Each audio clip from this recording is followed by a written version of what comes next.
যারা carat coaching করে তারা সবাই আগ্রহ নিয়ে ইচ্ছা নিয়ে আমাদের কাছে আসে কি জন্য? নিজেকে প্রস্তুত করতে, নিজেকে তৈরি করতে, নিজেকে একজন যোদ্ধা হিসেবে তৈরি করতে। যে যোদ্ধা বাংলাদেশ ক্যাডেট কলেজ ভর্তি পরীক্ষায় একটি যুদ্ধ, সেই যুদ্ধে সে অংশগ্রহণ করবে। আর সেই যারা ঢাকা শহরে থাকো তোমরা, বিশেষ করে যারা অনাবাসিক, আবাসিক তো স্কুল ছেড়ে এসে আমার কাছে থাকে কিরকম বিষয়, তারপরে তার স্কুলে পরীক্ষা দিতে যায়। ঠিক তেমনি তুমি স্কুল করো, মানে ঘুম থেকে উঠেছ আর ঘুমাতে যাচ্ছ, এই সময়টুকু তোমার মতো করে সাজানোর সুযোগ নেই। সাজিয়েছে আম্মু, এই শুরু করবে, এই শেষ করবে, এরপর শুয়ে পড়বে। এই যে একটা যান্ত্রিক তোমার মানসিকতা, যান্ত্রিক তোমার জীবন, আমরা একটা ত্রিভুজ তৈরি করেছি। আর ত্রিভুজের মাঝখানে আছে সাফল্য। যদি একটা পক্ষ দুর্বল হয় তাহলে সাফল্যটা এক পাশে দৌড় দেবে। এই জন্য তিন পক্ষকে সমান কাজ করতে হয়। আছো তারা কিন্তু সবাই মেধাবী। মেধাবী বলতে এই কারণে বোঝাচ্ছি, অনেক ছাত্রছাত্রী বাড়ছে, তুমি পুরস্কৃত হয়েছ মাসিক পরীক্ষায় 300 নম্বরের মধ্যে কমপক্ষে পেয়েছো 258। সাপ্তাহিক পরীক্ষায় 100 নম্বরের মধ্যে তুমি কমপক্ষে পেয়েছো 90। এবং আটা কি ছিল, দেখে কারো শুনে 90 পাওয়া যায় না। কারণ তোমাকে ভালো রেজাল্ট করতে গেলে পড়তেই হবে। কারো দেখে কারো কথা শুনে তুমি পাস করবা, ফার্স্ট হবা। তেমনি ভালো রেজাল্ট করতে গেলে তাকে পড়তে হবে। তাহলে যারা ভালো রেজাল্ট করেছো তখন সেই পরিমাণ পার্সেন্টেজ সে পাচ্ছে না। তার মানে 1 সপ্তাহের লোড সে নিতে পারে, 4 সপ্তাহের লোড সে নিতে পারে না।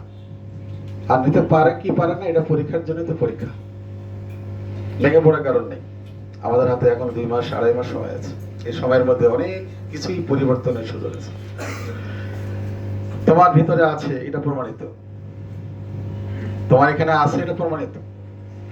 সেক্ষেত্রে এটাকে কিভাবে প্রপার ইউটিলাইজ করে আমরা জায়গা মতো পৌঁছতে পারি, সেই প্ল্যান তো আমাদের আছে। আমরা দীর্ঘ 40 দিন আমরা এটা চালাইলাম, রান টু লার্ন। আমরা চেষ্টা করেছি একটা বিশেষ রুটিন দিয়ে বিশেষভাবে তোমাদেরকে প্রশিক্ষণ দেওয়ার জন্য। অনেকে অনেক কিছু মনে করছে, অনেক কিছু বলছে, অনেকে ক্লাস করছে না, অনেকে বিভিন্ন জায়গায় দৌড়াচ্ছে। আমাকে বা আমাদেরকে ফলো করো।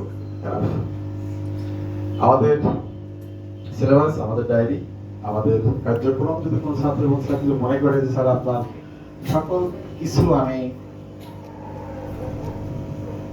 85 বা 90% কমপ্লিটেড, তোমরা জানো তার চেয়ে বেশি জানো। তুমি না যেটা বুঝো তার চেয়ে বেশি বুঝি।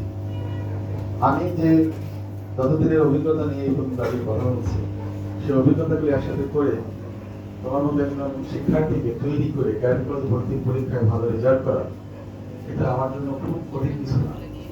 বাট আমাকে ফলো করতে হবে। বলতে বোঝাচ্ছি রিভিশন আর এক্সারসাইজ বা সলিউশন, তিন জিনিস। আমি এখনো ওই কথা বলে শেষ করি, তোমরা মেধাবী, তোমাদেরকে নিয়ে স্বপ্ন দেখে তোমার প্যারেন্টস, স্বপ্ন দেখে আমরা, স্বপ্ন দেখো তুমি নিজে। তোমার স্বপ্নটাকে ঘিরে কিন্তু আমরা এগিয়ে যাচ্ছি। তো ক্যাডেট কলেজে কি চান্স পাবে কি পাবে না সেটা পরে বিষয়, বা চান্স পাওয়ার মতো করে যে তৈরি হওয়া সেটা হতে হবে। তোমার মতো সাধারণ জ্ঞান বাংলাদেশের নয়, সারা বিশ্বের সবকিছু সাধারণ জ্ঞানের অন্তর্ভুক্ত। অতএব সাধারণ জ্ঞান কমন করা খুব টাফ। বাট আইকিউ যে বিষয়টা, আইকিউ হচ্ছে এরকম যে এটা মানে হচ্ছে ইন্টেলিজেন্ট কোশ্চেন। ইন্টেলিজেন্ট কোশ্চেন তার মানে কি? কোশ্চেন না কি কোশ্চেন, তার মানে হচ্ছে তোমার বুদ্ধির বিকাশ চিত্রটা কেমন, তোমার বুদ্ধিটা আসলে কত বড় কেমন, সেটা পরীক্ষা করার জন্য তো এটা। কারণ তুমি সারা জীবন যা শিখেছো সেখানে বুদ্ধিটা কাজে লাগিয়ে তোমাকে এগিয়ে যেতে হবে। এটা প্র্যাকটিস আছে, এটা সিলেবাস নাই। এবং এটা সূত্র তখনই যখন তুমি বুঝতে পারবো। কারণ উপস্থিত বুদ্ধি যার বেশি, আমার মনে করি তার খুব